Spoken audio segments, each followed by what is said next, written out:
Elektroenerģiju var iegūt arī ar motoru, bet vislabāk būtu ar ģeneratoru, jo tur ir speciāli statori un rotors un visi pinumi ar vadiem. Tātad šo motoru es iegūnu no magnetolas, kura grieza disku.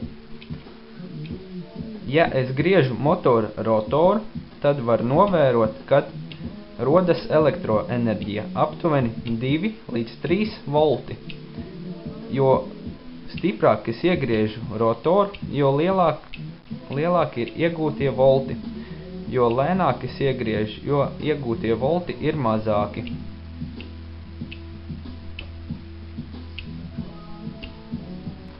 Elektroenerģija tiek iegūta tādēļ, kad, ja vara spolei apkārt vai iekšpusē kustina magnētu,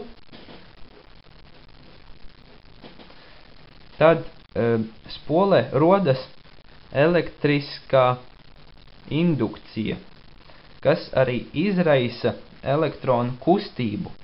Un, ja elektroni kustas, tad tiek radīta elektroenerģija.